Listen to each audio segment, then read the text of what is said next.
Hello and welcome to Planet Outlook. My guest today is Sri Manoj Mishra, environmentalist and former Indian Forest Service officer. He calls himself a river student and has been spearheading several campaigns to rejuvenate our rivers, especially the Yamuna. Welcome to the show.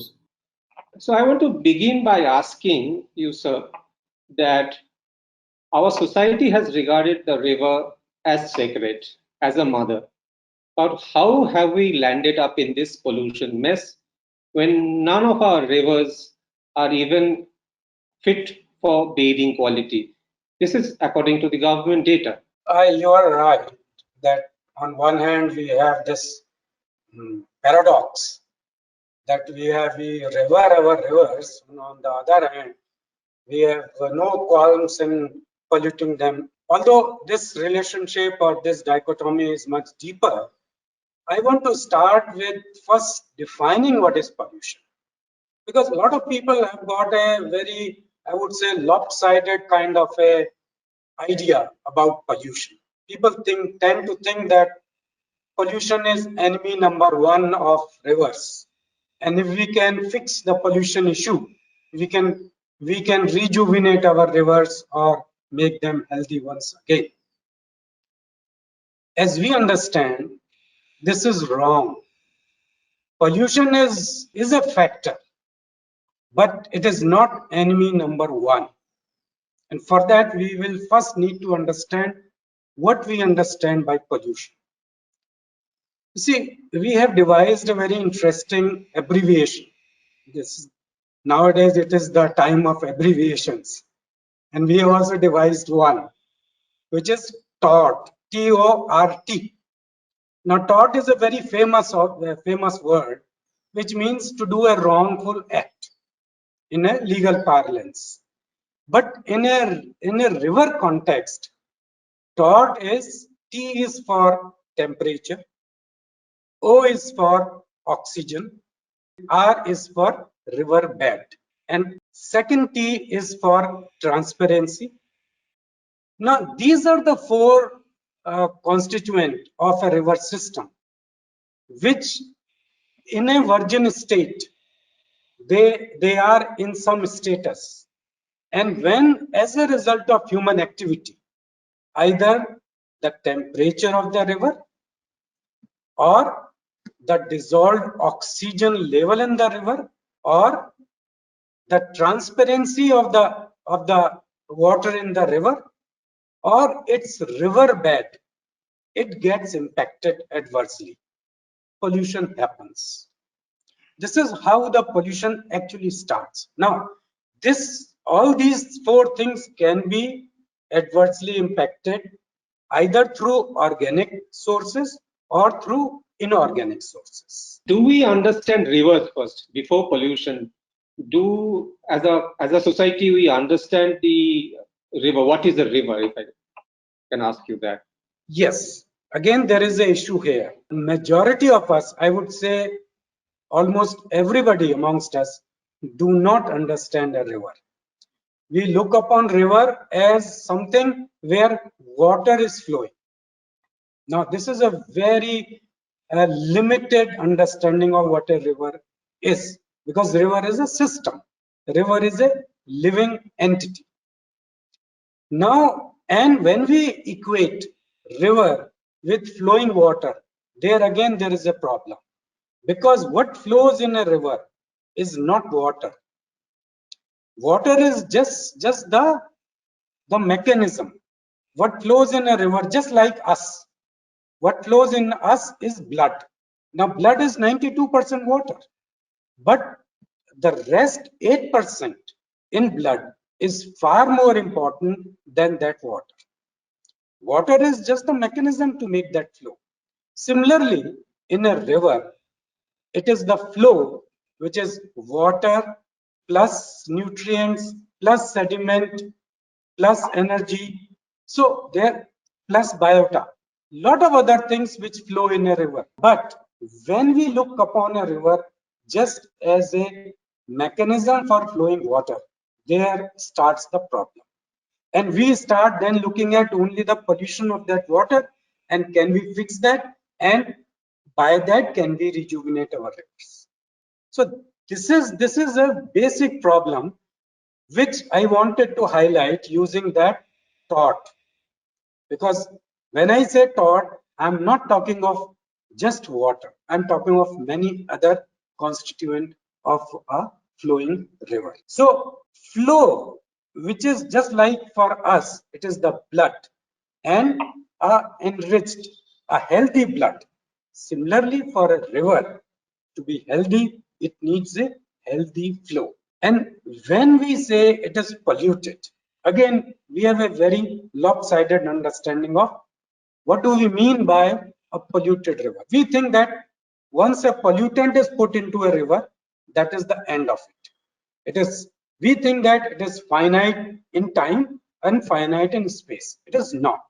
A flowing river has got all the potential to take care of all the pollutant that might be put into it. So a flowing river has the capacity to rejuvenate itself. The challenge is the flow. Where has that flow gone? Let me give you a statistics. If we talk in terms of Ganga as a system, as compared to its virgin flow today at Ganga Sagar, where Ganga is meeting Bay of Bengal, there has been a reduction of 45% of the flow. 45% of the flow of Ganga has disappeared. And within the Ganga system, there are rivers like Sindh, for which 80% of the flow has disappeared. I just want to come in Yamuna thing, because you worked on that Yamuna for now over 10 years, and you have said repeatedly that the 22-kilometer stretch of Yamuna has no fresh water, it's only the drains flowing. And there is this signage on the ring road of Delhi, it's called the Najafgarh drain.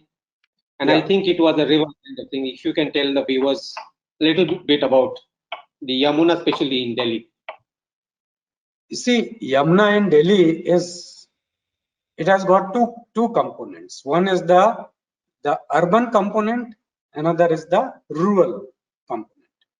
The urban component of Yamuna is about 22 kilometers, and rest is about 26 kilometers is the rural component. And the entire problem with Yamuna in Delhi is this 22 kilometers. And that is where what you are saying is Najafgarh drain, which used to be at one point of time Sahibi River. It was a river in its own right.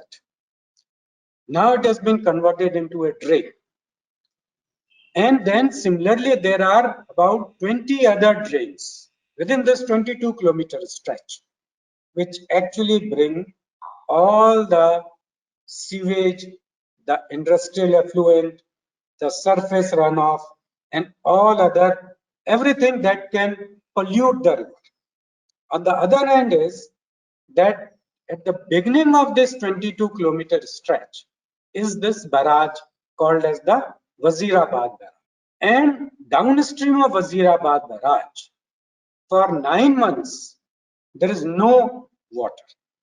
So whatever water we see in this 22-kilometer stretch and downstream of this is nothing but the wastewater that emerges from the city of Delhi and also city of Ghaziabad. These two actually mix together and provide what is today called as the toxic mess or the sewage canal called as Yamuna in Delhi. So that's the reality. Earlier, you were telling us that almost there is a 50% decline, 50 to 80% decline in the flow of all our rivers. Yeah.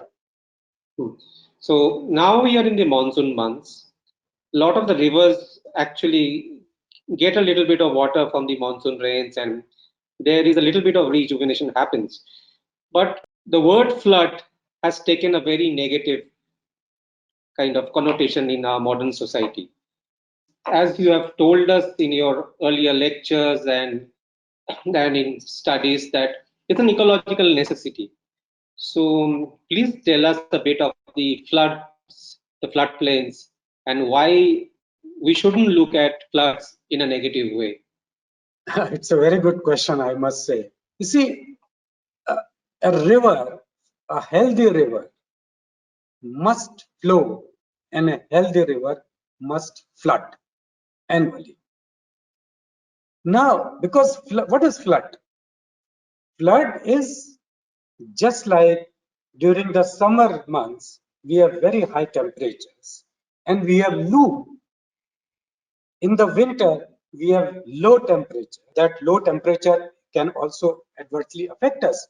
Similarly, during the monsoon, there is high rainfall, and that high rainfall get manifested into floods in the river. So flood is a very natural phenomenon. Because if we want to control flood, then we must say, let there be no monsoon. So that is the kind of relationship. So if we are ready to say, okay, let there be no monsoon, there will be no flood. This is nonsensical, but that is the kind of relationship. And that is where the naturalness of a flood originates from.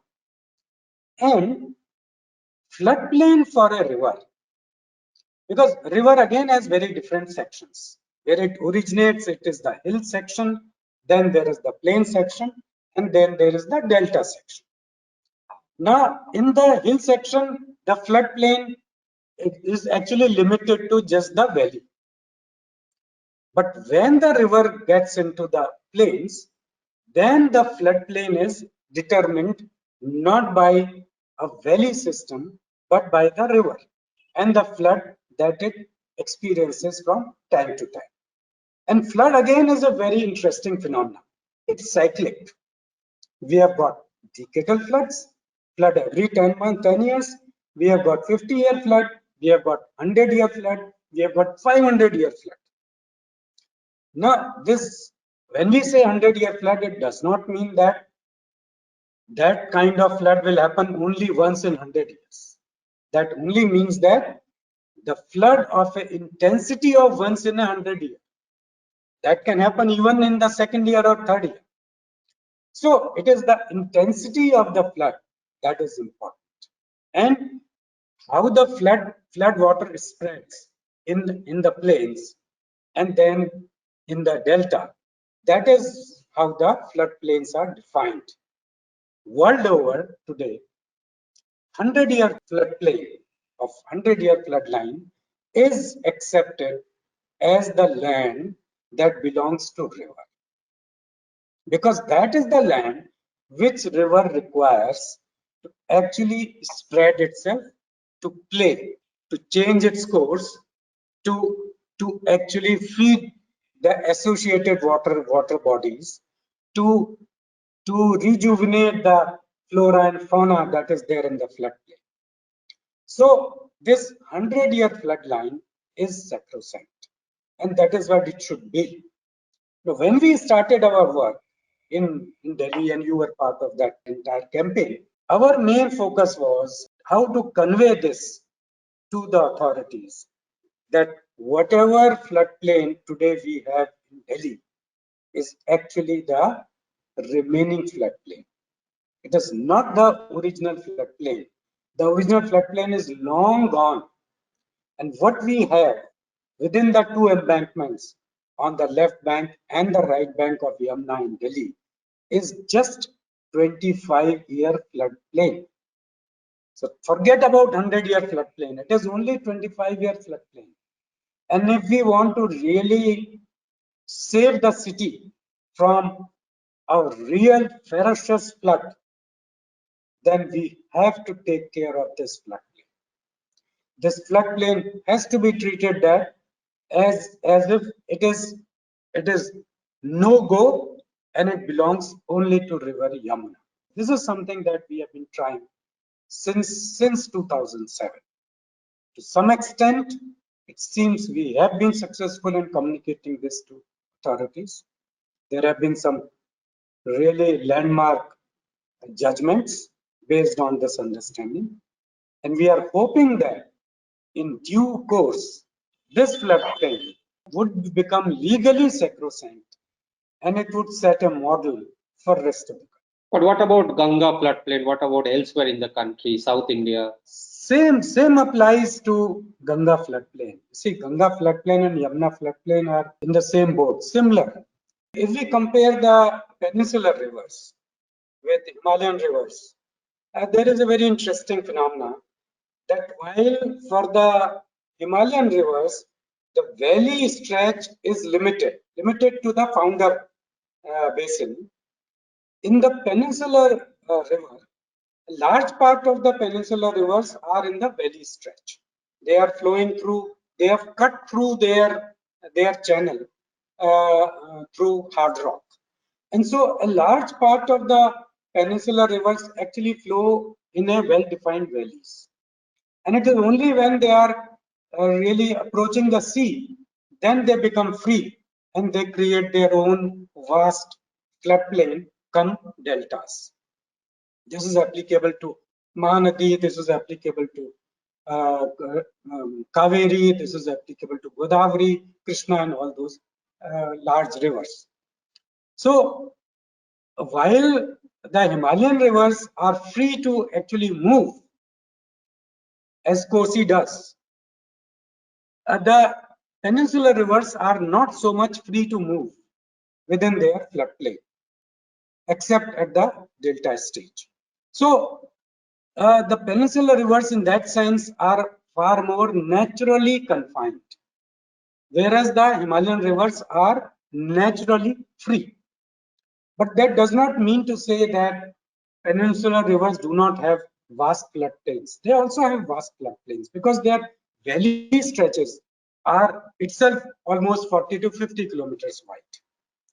But if we come to a third kind of river within our country, which is the Narmada. Now, Narmada is a very special river. One, it is west flowing, and it's a river which flows in a rift valley.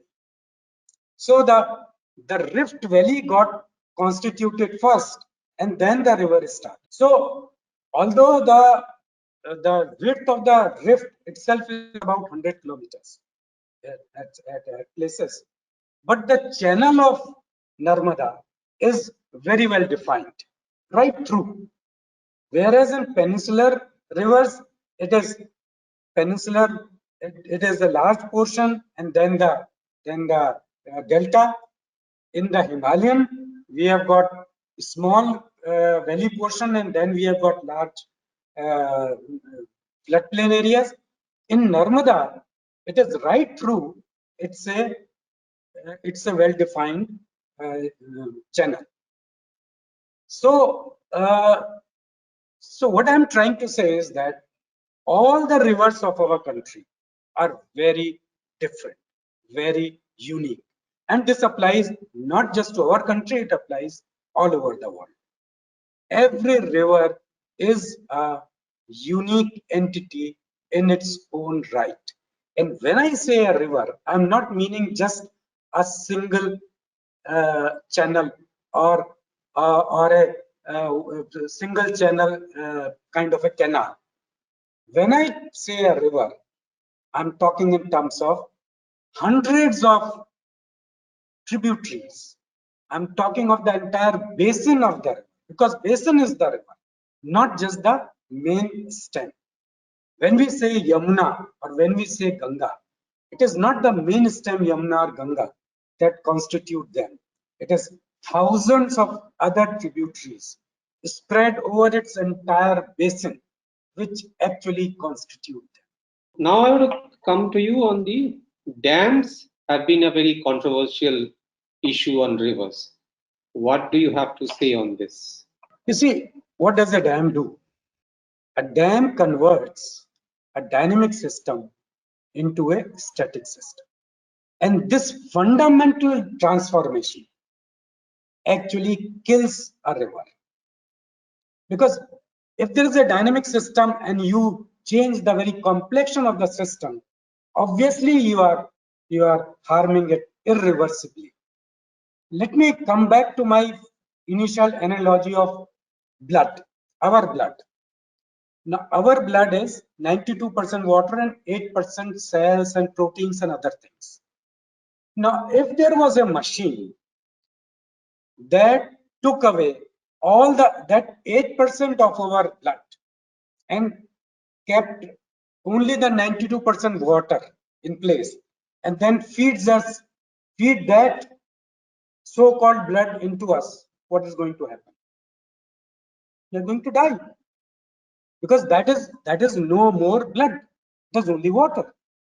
Similarly, when we talk of flow of a river, it is water and lot of other things.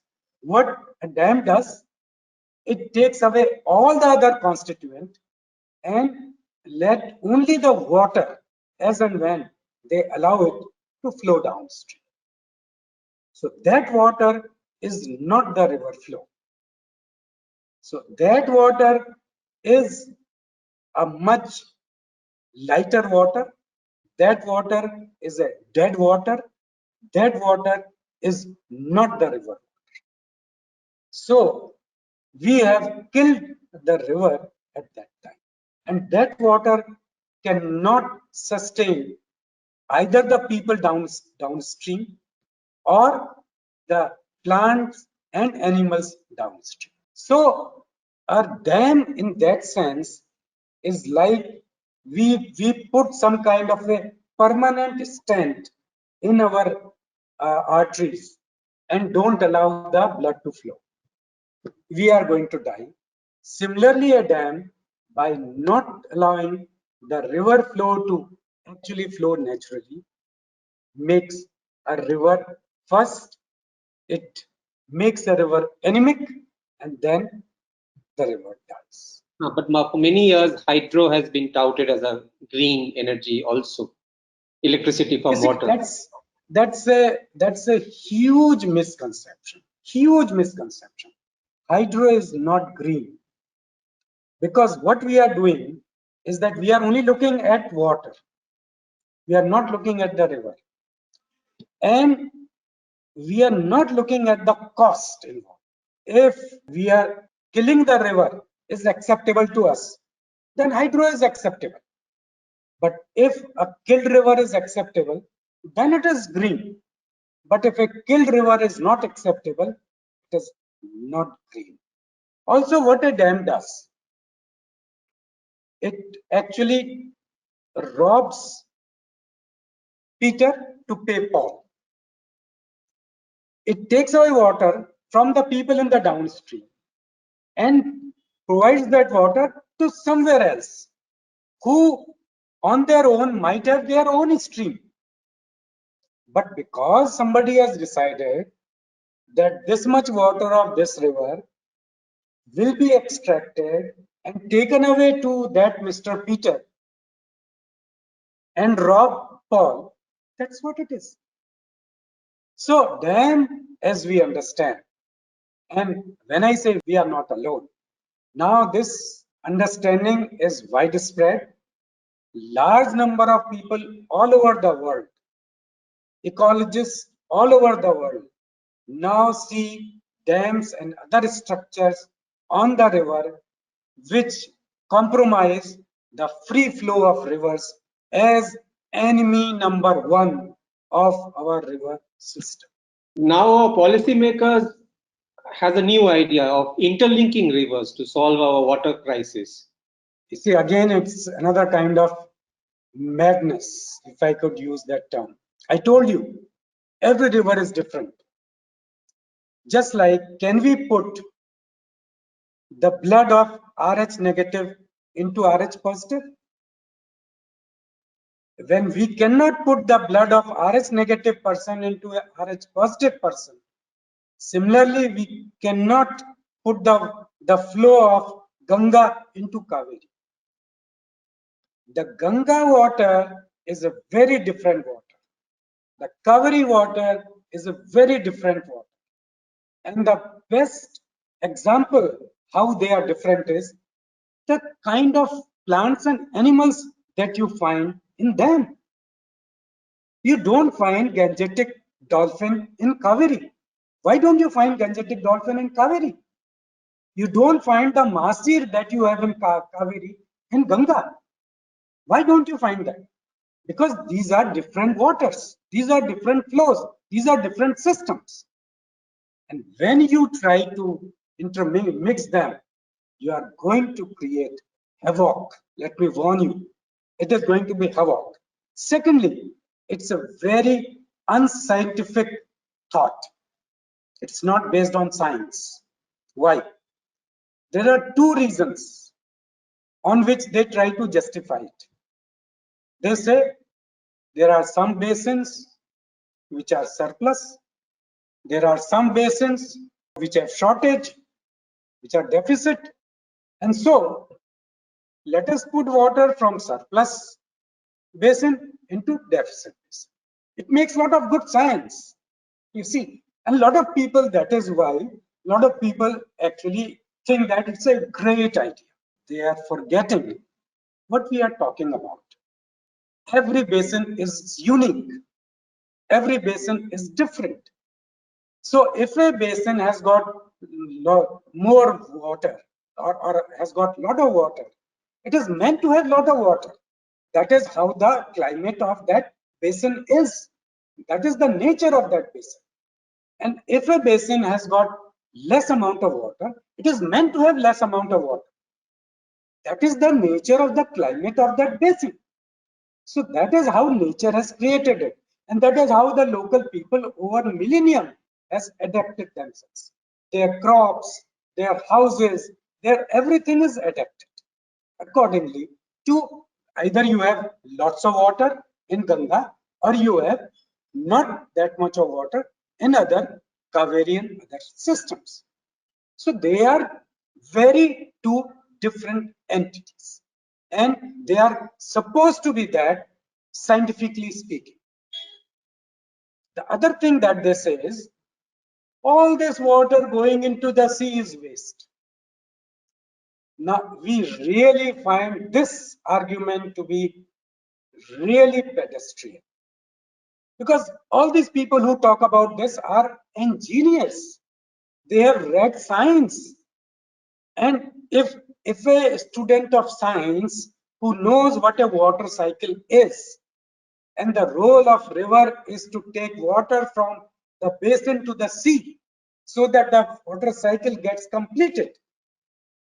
Now, how can a scientific person speak in this language? So these two basic foundations of interlinking of rivers is highly unscientific. And as a result, we call such schemes madness. They are going to change this if they are ever implemented. And touch wood, we hope that they get never implemented. Even small, some few linkages like Ken Bedwa that they are talking about also gets through. It is going to create havoc. And that is where we come from. Most of the water we consume in the cities, in all the big cities in India, we are drawing it from hundreds of kilometers, from rivers only, but from hundreds of kilometers away, kind of thing. So, what do you have to say? There's a lot of people who are not aware of this. Yeah, this is a fact. See, Delhi gets its water from Tihri, which is almost 300 kilometers away. Delhi gets its water from Hatnikund Barrage, which is almost 200 kilometers away. Bombay gets its water almost 150 kilometers away. These kinds of stories are again horror stories, because we in large cities are actually robbing the local people of their source of water to just feed these people in big cities. Big cities have become like colonialists. They are the colonialists who are actually extracting resources from the rural areas. This is not sustainable, let me tell you. This cannot go on. All big cities, firstly, these big cities are not sustainable in themselves. they will have to decongest if they want to survive as cities. And they will have to look for resources within their immediate catchment. And their immediate catchment, resources of water, resources of food, resources of anything else, cannot be more than 50 kilometers. Anything beyond 50 kilometers is totally unjustified, because within that 50 kilometer you are giving something. People come and work in cities from 50 kilometers, but no one can come from 200 kilometers to work in cities. So you are not giving anything to those people from whom you are robbing that water 300 kilometers away. Cities like Delhi, cities like Bombay has to redefine their realistic, sustainable catchments in terms of water, in terms of other resources. And this is, as I mentioned, this is most unfair. This happens as a result of lopsided power relationships, and this is also unscientific. So this cannot go on, and this should not happen. And you see, very soon those people are going to understand this, and they are going to oppose this. Initially, maybe their voices will not be that strong, but soon enough, you will find that their voices have become. You cannot take any more resources from them. Before I let you go, I just want to go back to the Yamuna story, the long running civil society campaign that you have been spearheading for now over 10 years. So, what has been the learnings? How has been your experience? Oh, this is, you see, you are talking of almost 15 years of my life. And when I say my, it is as much your life and as much all the other people who have been involved with this. And 15 years is a long period of time for a human lifespan. There have been huge learnings, good and bad. But the biggest learning is never say die. There may be times when you have nothing but disappointment in front of you. Still, you should be convinced that there will be a silver lining somewhere, and there will be. So we have lost cases, we have won cases, we have lost arguments, we have won arguments, we have seen people totally rejecting us, and we have seen people actually embracing us. So it has been a roller coaster kind of a ride. And I think my life would have been, our life would have been wasted if we had not gone through this 15 years of wonderful, wonderful experience. Thank you. It's always a pleasure to speak to you and learn about rivers from you. Thank you, Ananda. Thank you for giving me this opportunity.